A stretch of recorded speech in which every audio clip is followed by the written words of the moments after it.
Hey guys, welcome back to Clownfish TV. This is Neon, and you need to stop killing games. Stop killing games. We're gonna take a look at the stop killing games movement. And look, I'm gonna be very clear up front. I have not been following this day to day. I don't have the blow by blow of who said what to who. We're gonna talk about basically what the movement is. Look at some of the clashes here. And have a bigger discussion, I guess, at least on my end, about I guess what a publisher's obligation is to the consumer, right? And I am concerned about games that are no longer available. I don't know. I don't talk about it a whole lot, but we actually do own a retro arcade, and it's hard to preserve these classic games, right? Especially when you're dealing with actual arcade machines, because there are so few of some games left. There's so few cabinets left in working condition. And again, we're talking about online. It's apples and oranges, but it really isn't. Basically, video games were meant to be disposable by a lot of the publishers, and I think that extends to obviously the mobile games and to games that are always online. And it's basically, it makes its revenue, and then the company dumps it. They pull support for it after the consumer paid for it. If it's free to play, I guess that's one thing. Like, I don't think there's any kind of like implied contract there. But if you paid $50 for a game and then they end support for it and you can't play it after that, I think it's a huge problem. I personally think it's a huge problem, because at that point you don't own your game. And it's and that's the future that all these publishers want. They don't want you to own your game. They don't want you to own your library. They want you to constantly pay to subscribe to their service, whether it's Game Pass or Nintendo or whatever it is. They want you to constantly have to subscribe to the service, and then when they get tired of it, they just dump the games, or they can change the games, or change whatever they want whenever they want. Your access to the game, if you try to hack your Switch or whatever, and that is a problem, because we don't really own games anymore. And I think about back in the day, and I've talked about this before. I was a huge Ultima Online player. I loved Ultima Online. I spent so many hours playing it. And thankfully you can still play it, which I learned about recently. I didn't realize that people had private shards out there, and now I'm really tempted, but I'm like, I would get no work done. I would get nothing done. I would just sit around and play Ultima Online all day. But I think at some point, I think these companies should just be like, you know what, we're going to end official support for it. You guys run with it. And some companies do. Other ones just, they just pull it offline, and that's it.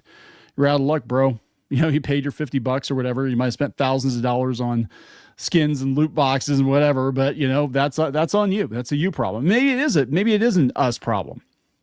Maybe it is. Maybe we as consumers need to be very clear that we know what we're buying. Right? If you're going to sink thousands of dollars into a game, through microtransactions or whatever, you need some kind of guarantee that it's going to be around in some capacity. I think, if not, I guess it's no different than going to the arcade and pumping quarters into a machine, but that's how they're kind of looking at us all, I think. But that's just my bird's eye view of it. And it's a very complicated situation, but we've got some YouTubers fighting over it. We'll take a look at, try to make sense of what's going on here. Before we get into it any further, please subscribe for more pop culture news, views, and rants, guys. If you want more gaming news, we're starting to add more content to the Clownfish website. We're actually on Substack now. We're going to add exclusive podcasts and video content over there, because I don't trust YouTube. I'm going to be honest. I really don't trust YouTube. So go to news.clownfishtv.com. Again, we have articles and podcasts and all kinds of stuff. And we're working on planning to bring you even more content. We're working on it. So let's go out to the website first. For those of you who aren't aware, this is the stopkillinggames.com. Stop Killing Games is a consumer movement started to challenge the legality of publishers destroying video games they have sold to consumers, to customers. An increasing number of video games are sold effectively as goods with no stated expiration date, but designed to be completely unplayable as soon as support from the publisher ends. That is true. It is true. And it's annoying as hell. This practice is a form of planned obsolescence and is not only detrimental to customers, but makes preservation effectively impossible. And I'm a big proponent of video game preservation. Again, own a retro arcade. I've been around arcade hardware my whole life. My uncle used to take me around, RIP, when I was a kid, little kid, like 3 years old. I'd go around and I'd help him get the quarters out of the machines. And I learned a thing or two about restoring machines and restoring pinball tables. And I don't do it now, but I know the basics. I know enough to get by. Not as much as some of these YouTubers, but I can tell you it is getting harder and harder to be able to repair these machines. And that, again, it's on the arcade side of it. And then you get on the console side of it. And, if it weren't for emulations, some of these games would have disappeared forever. And that's also a problem because, these companies would love to crack down on emulation. I understand. I mean, if it's a game that's currently available, you don't want somebody playing the latest Legend of Zelda.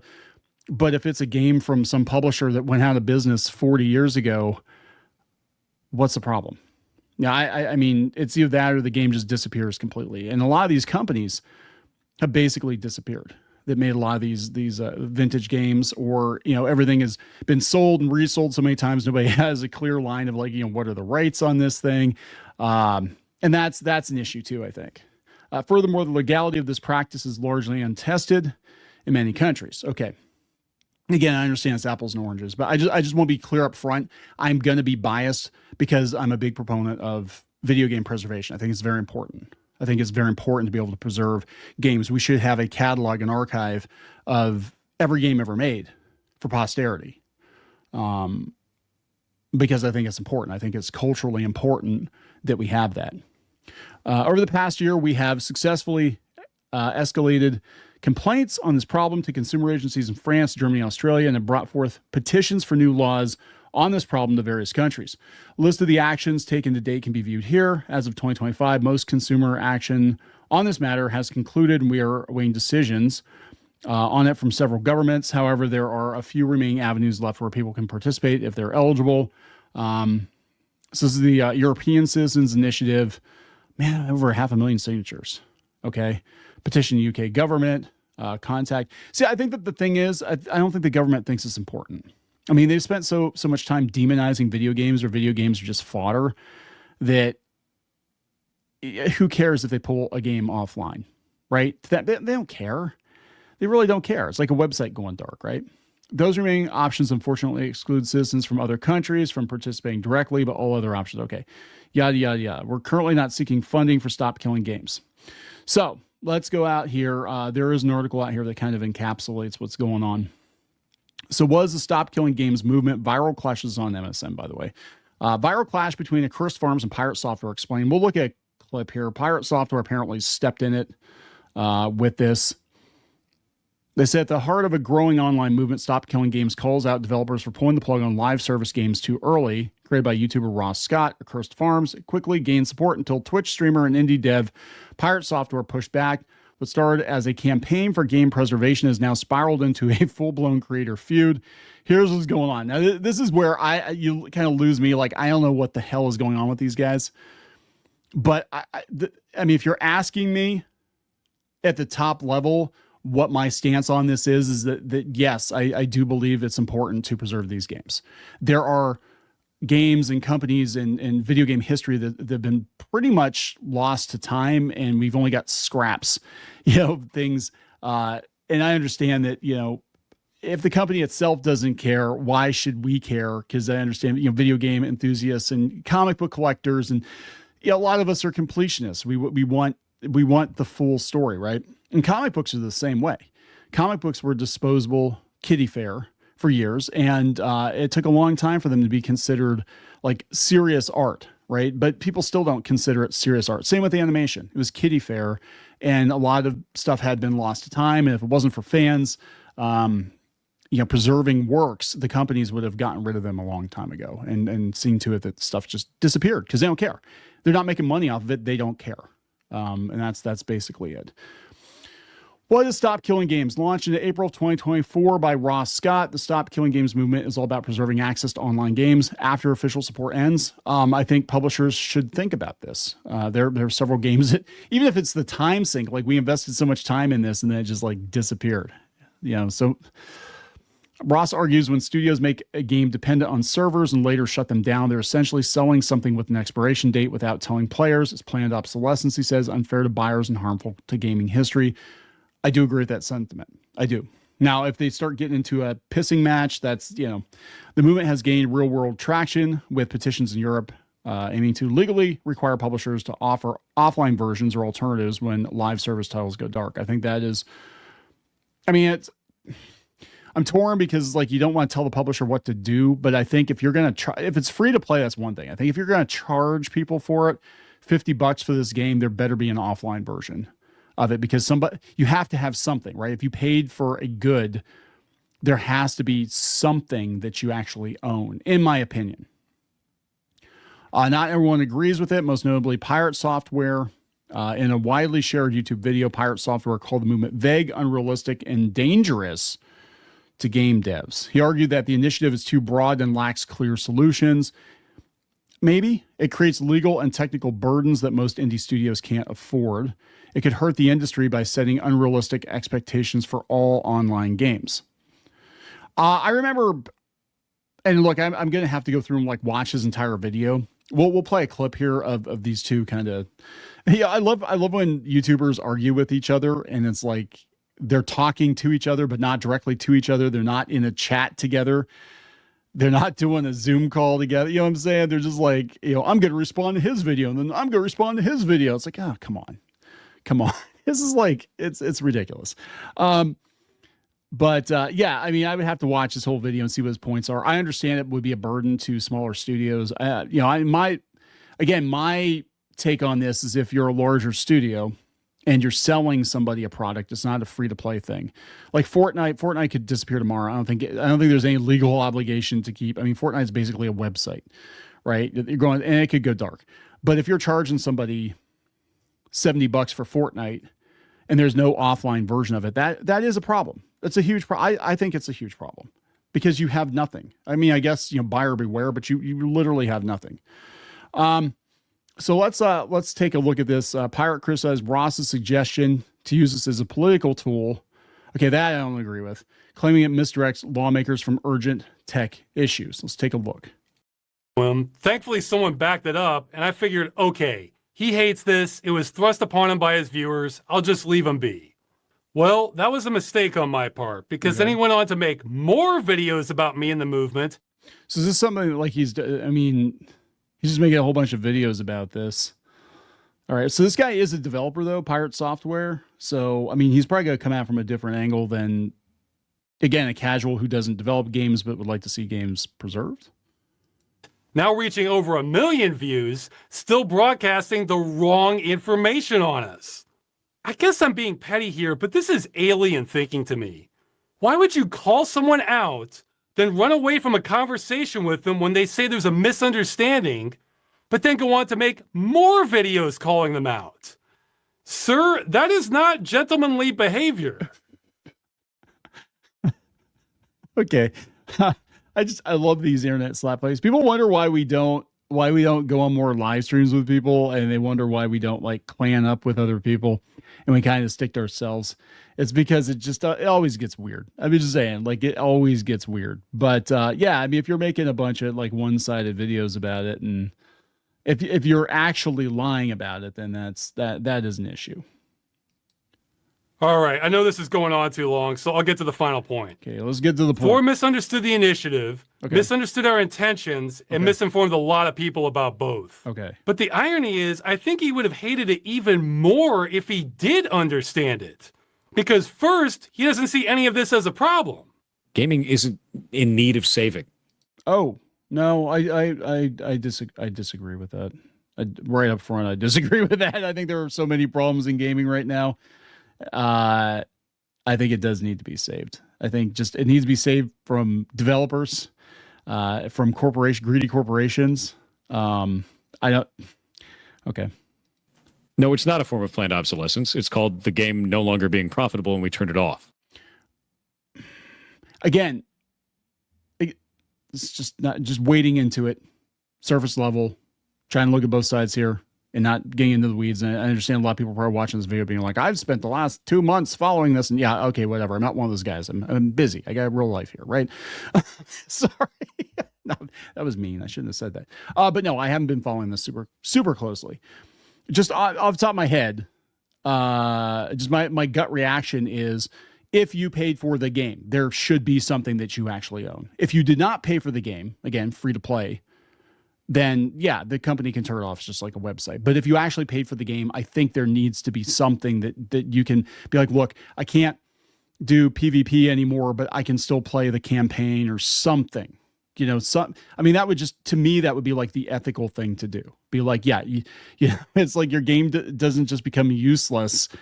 This would be like, okay, so my take on this is be like, okay, we're discontinuing the NES and all your NES cartridges no longer work. I know you spent thousands of dollars on these NES cartridges, but go buy a Super Nintendo. Quit whining and go buy a Super Nintendo. And then go buy all your games all over again. That's kind of bullshit. And that's kind of how modern gaming thinks. They don't want you to own your games at all in any capacity. They want to be able to turn them off and on whenever, and they want you to only have access to them if you pay a monthly subscription, because it's all about profit, right? I mean, I get it on some level. I am very much a capitalist, but at some point you got to be like, how much profit are we going to have if people just stop buying our games altogether, right? And we're seeing that now. People are going back and playing old games. Why are they going back and playing old games? You can't turn them off. They're complete, right? You put the disc in. The PlayStation game you bought 25 years ago, unless there's disc rot, it still works. You put it in your PS1, you fire it up, PS2, whatever, and it still works. No games are being destroyed here. These are live service games. Yeah, you heard him. No games are being destroyed. Does he just say anything? Is that why he's popular? More to the point, and what I wish he included in his main video, is he supports games being destroyed. A very strange demand from people in the gaming industry where live service games should live forever, whether in the hands of the developer or otherwise. And I can't get behind that shit. I think live service games getting sunsetted is fine. I've always thought that. And that's okay. There's nothing wrong with that. There's nothing wrong with that at all. I have no problems with the end of a video game. Again, it depends. If it's free to play, I agree with him. It's like, look, it was free to play. You didn't pay anything other than your microtransactions. You put a bunch of quarters in the arcade machine, and we took the arcade machine out. We don't have an obligation to keep Teenage Mutant Ninja Turtles in the pizza parlor forever, right? You played the game. It's gone now. I understand that. But again, I think if you're paying for it, personally, I think if you're paying for the base game, there is some obligation to be able to at least turn the fucking thing on. When you drop 50, 60, 70, 80, $90 for it, you should still be able to, in my personal opinion, you should still be able to play it in some capacity. Maybe not, you're not getting the full experience, but you can still play it. So I disagree with him here. See, I wish he started his big YouTube video with that message instead of deleting it. Instead, he presented himself as pro-preservation and not wanting the medium to die out. It's incredibly important to me that we keep making games and that the next generation has the tools to do so that our medium doesn't die out. And it never will. And that's the whole intention of all of this. So he doesn't want games to die out, except he's fine with that. I think there's some cognitive dissonance going on there. I think what he's trying to say is we don't want to stop making video games. I mean, I'm putting words in this guy's mouth, right? I get it. But is this the ferret guy? Is this the guy that has all the ferrets? But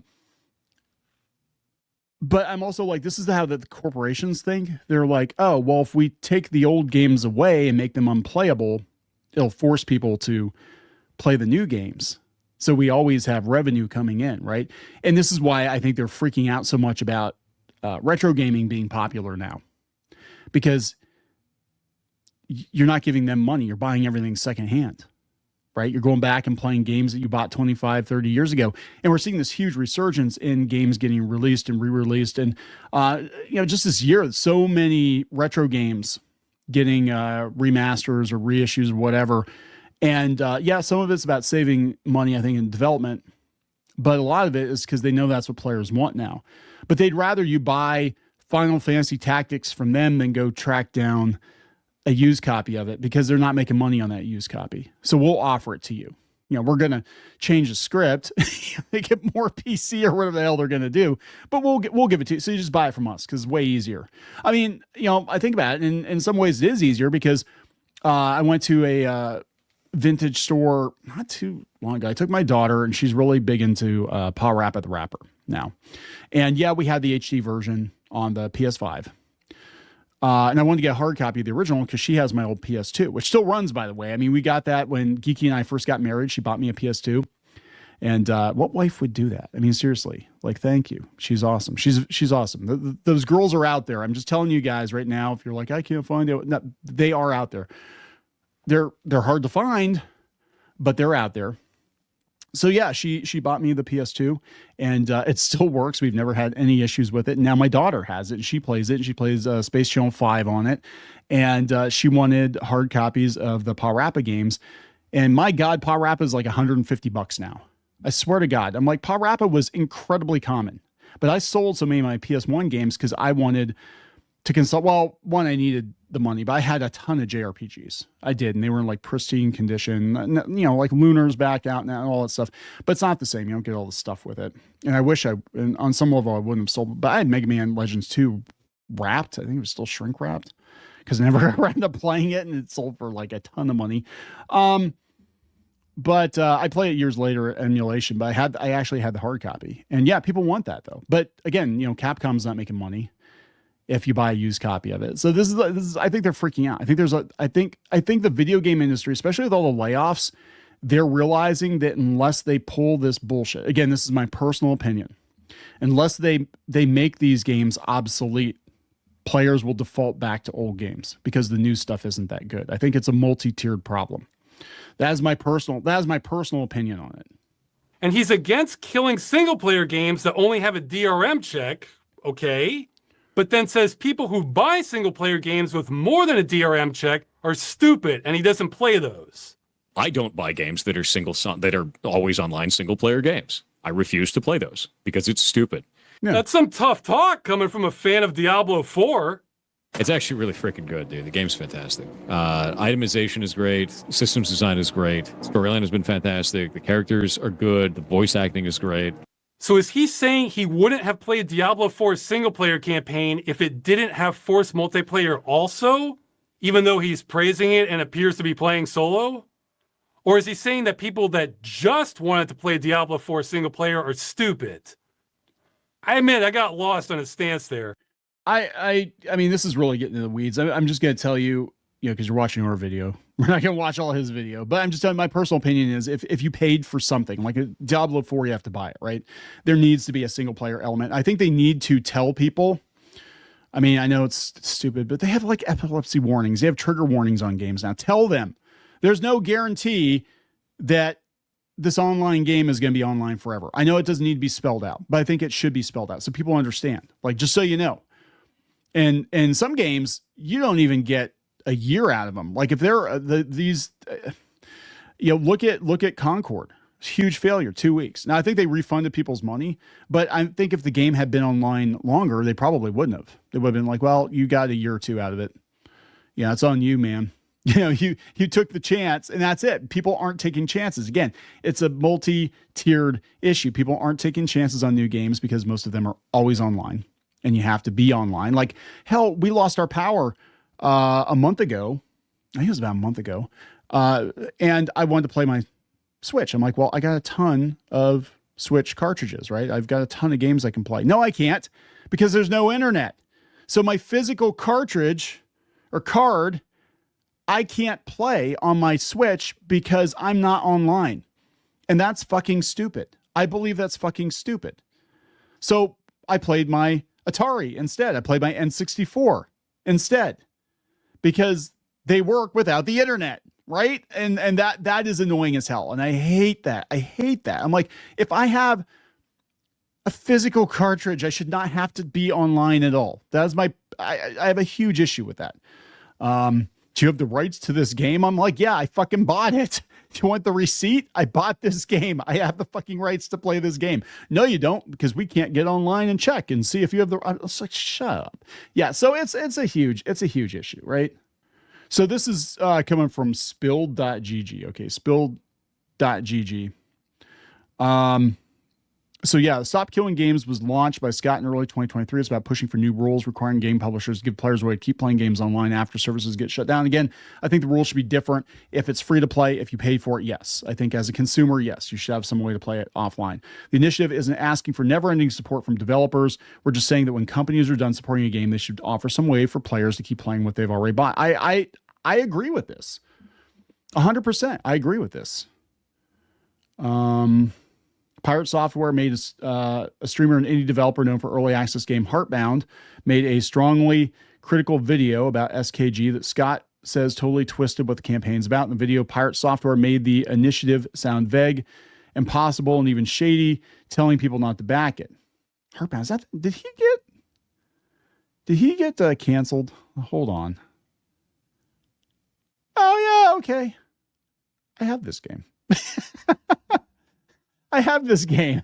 Anyway, there we go. All right. He told me to eat his whole ass while completely misunderstanding what we're actually trying to do.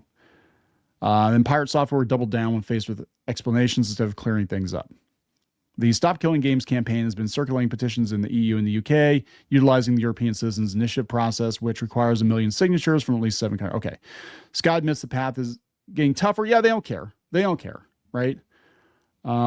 So this points to a bigger issue in gaming. Yeah, who really owns your game? Since more and more games need constant internet or server checks to work, players are often stuck relying on what publishers decide to do. When games like Asheron's Call or a bunch of mobile titles go offline, people just lose access to stuff they actually paid for. I'm going to tell you, just dipping a toe into this, I agree with Ross Scott 100%. And again, this is coming from a guy who has been around games his entire life, who's attempted to preserve gaming, who, am I allowed to say this, was in the emulation scene back in the 90s before most people knew about it. Again, as an attempt to archive and help preserve gaming. And yeah, I hate that everything has to be online right now. I hate it. I think if you paid for the game, there needs to be something that you get to take with you. Even if it's like you go to a restaurant, you order a dessert and it's got a funny little topper or something, a little umbrella or something like that. You eat the dessert, you can still take the umbrella with you as a souvenir. You know what I'm saying? Like, I ate this dessert, I ate this cake, or I had this drink, and here's my umbrella. Even if they give you a damn paper umbrella, at least you've got something. You got some proof that you actually purchased something at some point. That's my personal opinion. Anyway, I'm going to wrap it up, guys. There you go. You can wade into this a little bit deeper than I have, but just bird's eye view. I agree 100% with Ross Scott. I think in this case, again, if you did not pay for the game, I don't think they have any obligation to keep it online forever. If you did pay for the game, you've got to be able to have something to show for it. That's just my take. I'm going to wrap it up. Please subscribe. We'll talk later. For more pop culture news, views, and rants, go to news.clownfishtv.com. That's news.clownfishtv.com.